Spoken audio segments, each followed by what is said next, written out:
Hi, hi, hi. Hi, hi, hi, hi, hi. Hello, everyone. Welcome back to my channel. My name is Dr. Fola. For those that don't know, I'm a senior lecturer in the UK. I came to the UK as an international student a while ago now. And so, anyway, I have been doing this channel not as committed as I would like to because of other time consuming activities that I've got going on. But on this channel, I talk everything international students and how to be a boss when you come to the UK. Anyway, so for this video, we are going to be talking about personal statement. So I started personal statement conversation a while ago, and I just wanted to keep it going as the case may be. Now, if you want to, I'm going to give you sort of like a structure of what your personal statement should look or sound like, and I would also like you to follow along. So please jot down pen and paper, maybe on your phone, just put down these bullet points and then expand it based on your own qualification experience and the rest of that as we'll talk about. Okay, so I have in a previous video, which I will put the link somewhere in this video, to tell you about why you need a personal statement, or sort of like what's the whole idea about personal statement, statement of purpose, and whatever the name it may be called or similar variation of that document. So the thing is, for grad school, especially when you're going to your postgraduate degree or applying for a scholarship in postgraduate, you would definitely need, even on undergraduates you will need, but definitely postgraduates is like very, very key on this. You need personal statement or statement of purpose, as the case may be. So now let's just focus on what is personal statement. So the structure. So the first thing is that you want something, especially the opening line, the opening page, the opening paragraph.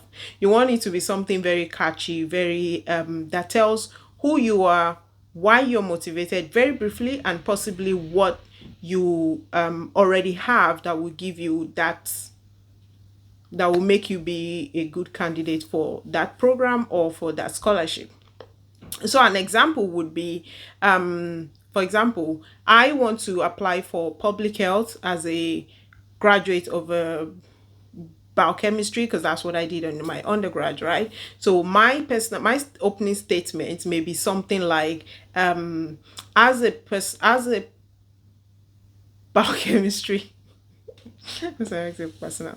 So my example may be like, as a biochemistry graduate, I worked in a medical laboratory, and this opened my eyes to a lot of public health issues that are happening in my community, and that has expanded or opened my interest, or just heightened my interest in public health and the role of public health in safeguarding the health of the population. So something like that. So anyone that is reading that already, first of all, know that my background is in public health. Second, that I worked in a laboratory working on people's samples and whatnot. And three, seeing how the volume of cases that people are bringing into my workplace, and that gives me an idea of there's actually something we can do beyond just treating, which is in a lab testing and then taking the result to medical doctor for treatment, but a preventative measure rather than a treatment sort of like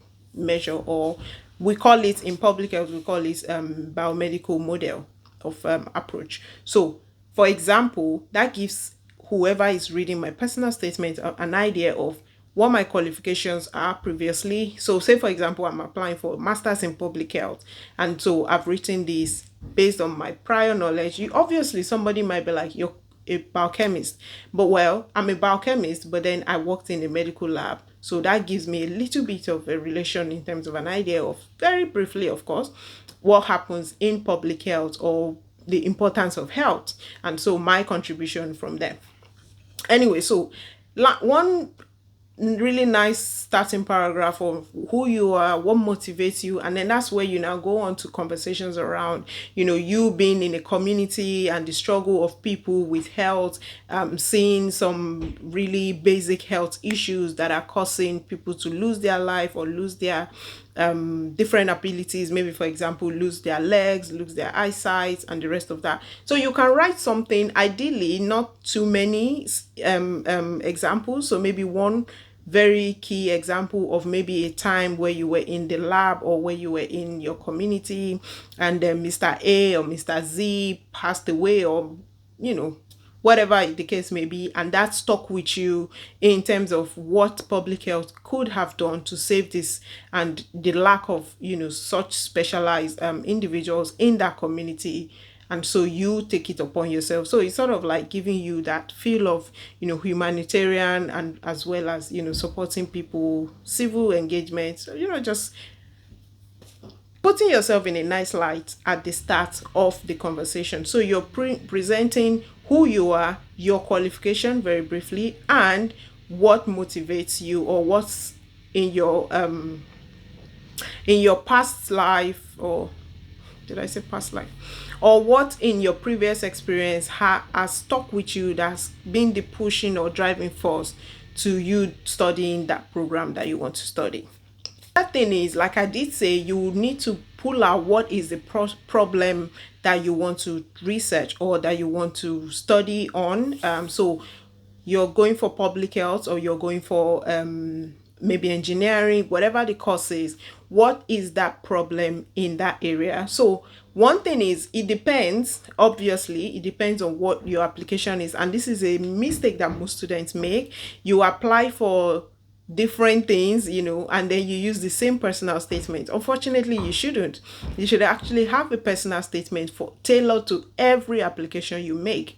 Now, where you have a personal statement for a graduate school, which is not, so that's a postgraduate program, which is not scholarship based, is different from the one you would apply for based on scholarship. And I think I'm going to probably make a separate video on those on scholarship based, because this is going to be a bit more on just graduate school, maybe self-funded, or you got funding from somewhere. So anyway, the problem, you would now have to highlight what is the problem. In this case, I would ask that, for public health, and also I would imagine for other programs, try and support the problem, the statement, with some statistics. So what is the issue, and try and quantify it. So for example, in Nigeria, you could say maybe 50,000 cases of something. I'm trying to think of what. For example, okay, maybe 100,000 cases of diabetes is diagnosed every year, and 80 to 95% of this is actually in the rural community. So you have some statistics to back it. You don't just say a lot. I think that's one thing we struggle with as students, because I'm still one. You just go a lot, many people. That's not good enough. Try and specify the problem so that you can then link into it in terms of what you are going to do, or how you hope to solve such a problem. So statement of problem, very important, or the problem area, highlight that in the second section or in the next section. You could also link that to maybe global, or for example, the SDG, the your country's target on that disease. So an example would be, maybe you're writing on HIV, you want to talk about how you're going to contribute to HIV/AIDS in your country. You can link it with the target of HIV, maybe in the next 20 years, or 2020, 2030. I think some countries have some targets based on different health diseases. You could link your application to that health disease and say, for example, Nigeria is on the road, or is targeting to have maybe 90% cases of HIV in the country on antiretroviral drugs by 2030. And you, for right now, that is not being achieved, or you're looking at how you can contribute to placing Nigeria onto the path of achieving that target. So anyway, that will be the next one, this problem statement section. And then you will now talk about the skills. So what are the skills that you need to help Nigeria achieve that goal? For example, so one of them would probably be, you want to be a data analyst, you want to be an evaluation and monitoring officer, in terms of, especially within rural communities where some of these diseases are not really reported as they should be. So that would be you now highlighting the skills that you need. You necessarily might not have them yet, and that's why you're applying to go to a graduate or postgraduate school, as the case may be. If you're in the US, they call it graduate school. If you're in the UK, it's postgraduate. Yeah. Okay, and then the next section, so now you've highlighted the problem, you've highlighted the skills that you may need. Next section is for you to highlight your experience in that field. So as an example is that you've already been working, or you're volunteering, or you're doing something around maybe HIV management, or you're even on Twitter discussion. It doesn't have to be physical. Maybe you're on Twitter discussion, you're following the conversation, you're following the news, you have experience, you know what is happening in that field. So you can highlight that as, this is what I've done, or this is what I've been part of that have informed me of this problem. So an example again for me would be, if I have worked in the lab, I mentioned it briefly at the start. Now I can now really sit down and really expand a bit more on, during my time in the lab, there are 10,000 cases, or for example, of HIV/AIDS that comes through the door, and unfortunately we are not able to place them on maybe antiretroviral medication, or place them in a hospital because of the limited, I'm just saying this top of my head very briefly, because of the limited spaces are available.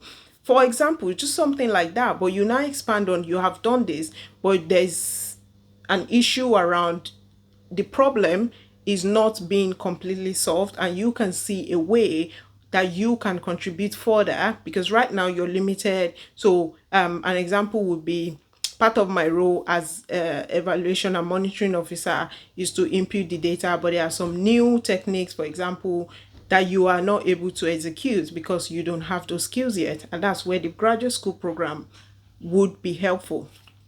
So that would be the next section I would advise you sort of like highlight. You could talk about, if you haven't done as much, because this is what, so many people struggle with, like, I haven't done a lot. How am I supposed to highlight this? Well, if you haven't done that many stuff in terms of real world experience or working experience, then you can highlight, if you volunteered, you could highlight a voluntary role that you've taken up that's, giving you some of this information. Or you could also talk about the subject area that you've learned in school. So for example, I personally, immediately I finished my BSc, I did my NYC as we do in Nigeria, and immediately I came for my master's in the UK, right? So I didn't have work experience as much as I should, or as much as I may necessarily need. I don't know. I didn't really have much work experience. I think the only experience I really have of working was probably during my IT, and also during my, that's the industrial attachment for those I don't know, and also during my NYC when I was serving. So I can scrape onto those, but if those are not enough, depending on where you served or where you did your IT, I can also highlight the subject areas that I learned in school. So an example would be, I did blood biochemistry, I did enzymology.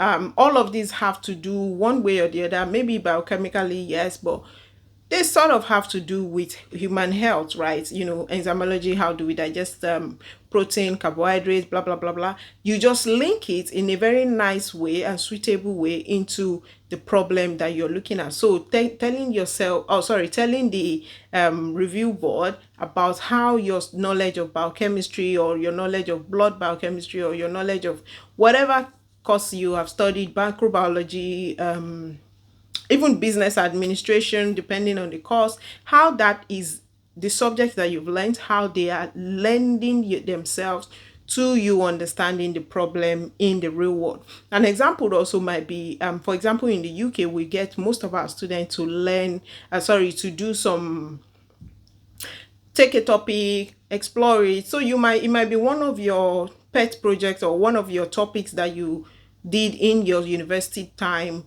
You could highlight the fact that when you were researching for this assessment, you read the literature, and this sort of like came out, and you realize this is a big problem. So you see, you don't necessarily have to have real life experience to be able to highlight some of these issues. You just need to find a way to link it to your subject that you've studied in school.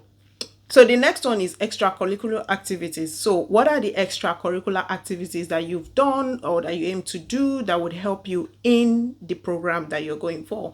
So an example would be you volunteer. I think that's one, is there's no way, especially if you're in public health, volunteering is limited in terms of the value of it. So maybe you're volunteered, highlight that. Maybe you have worked on a project, even if it's paid, highlight that. So long as it's extracurricular, because I find most international students, well, most people email me with, I have first class in this, I have 2-1 in that, and it's very nice. But what have you done outside that? So have you volunteered? Have you done civic engagement? Have you done community service? Are you even in your religious places? So for example, someone in a church or in a mosque, are you part of, the usher, the youth choir, something? Link it. There's a way you can always link it to whatever it is that you want to apply for. So no experience is wasted. If you have it, jot it down. So right now, the next section, like I said, extracurricular activities, jot everything you've done that has to do with extracurricular activities.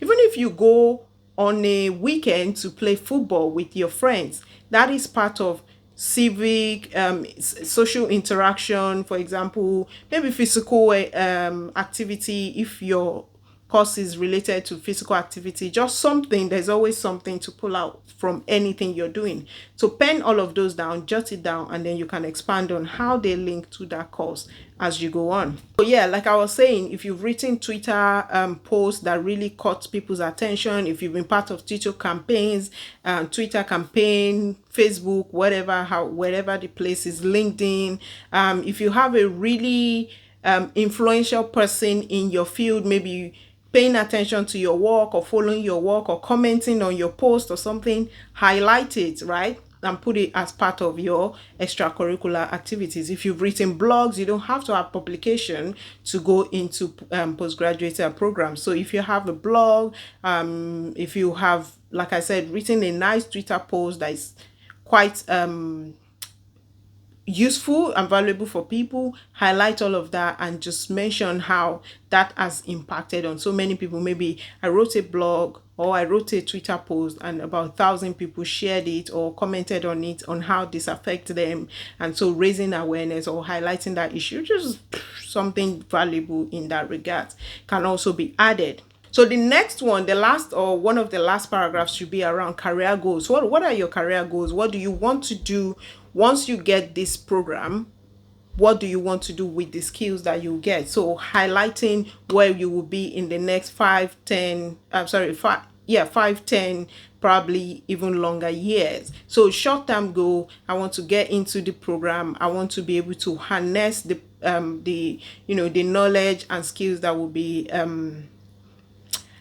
that I will be taught in the program. Taught.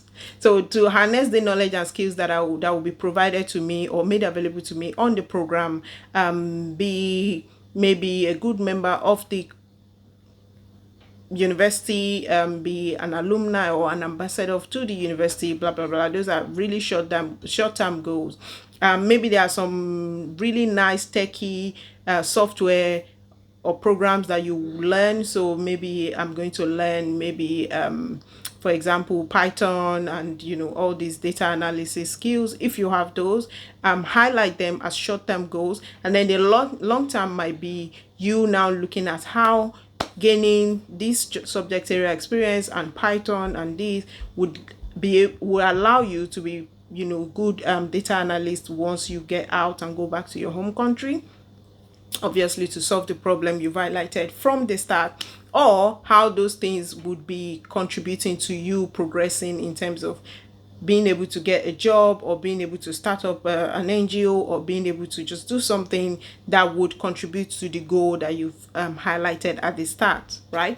And then the next one is for you, like I said, make it as measurable as possible. So a short-term goal might be to look at how you can help Nigeria, as an example, help Nigeria gain, maybe have database or good database on the maybe number of people diagnosed with HIV, because right now, especially in rural communities, and then long-term goals might be now that feeding into maybe the whole 90% of people with HIV in 2020, 2030 or something like that. You just link it to the long-term goal that you've probably highlighted at the start of your essay. or one of the last ones should be why this university or why this school, why this program. So you need to highlight the reputation of the university. For example, in the UK, there's a ranking, so you may highlight the ranking in terms of student satisfaction, in terms of international student satisfaction, in terms of maybe their students employability, in terms of maybe all of this information. You find it on their website most time, because they will write it out and say in 2020 we had 90% student satisfaction. So just go there and pull it out, add that to it, in terms of the fact that their reputation would help you get into different any door that you want because you are an alumni of that university. If there are research teams that are really doing globally well or even nationally doing well in terms of their research, you could also link into that and say so professor's lab has been highlighted as one of the labs that is doing a rare research or something, and so that is one of the boosts or the reasons why you want to come to that university. You just look for something that is unique about the university that you can put on that application or on that essay. And then the other part is that you can also talk about maybe their teaching. If you're looking into like I say, master's program, you could talk about their teaching. So in the UK we have something called Teaching Excellence Framework, I think that's it. TEF. So the TEF tells you about the teaching and the experience of. So they have I think they have bronze, silver, and gold. And so you can highlight that as the university is a silver holder in TEF, and so that really encourages, or that really motivates you, or that's quite catchy in terms of the teaching excellence held by the university. And yeah, so you could wrap all of that and then finish up with the final statement of, I believe, for example, I believe this application, or I'm hopeful for this application to be successful, because it will really be a major boost in me achieving my goal and helping my country be public health, or helping me to meet the target within my country, or something like that. So all of that, this is very long, but all of that is the different section that you should have in your personal statement. But this is based on just you applying for a postgraduate program and not necessarily on a scholarship, because when you're applying, if you have a personal statement for scholarship, it can be a bit different. If you look at it, I didn't talk about anything that has to do with finance from the start all the way to the end of this whole breakdown. So when you're applying for scholarship, you can't use what I've just explained to take it to scholarship, because it does not work that way. And that's the mistake that many students make. They just write one personal statement and boop boop boop boop, they dump it everywhere. That is not good. And so we are going to look, the next phase, we are going to look at personal statement for scholarship boards. Okay, thank you so much for watching and listening to all of my jazz that I've been talking about all day. I will see you in the next video. Please do like and share if this is of value to you. Remember, it does help me grow, help me make more content, and I will see you in another video. And don't forget, my Twitter is actually buzzing on Twitter right now. So bye bye.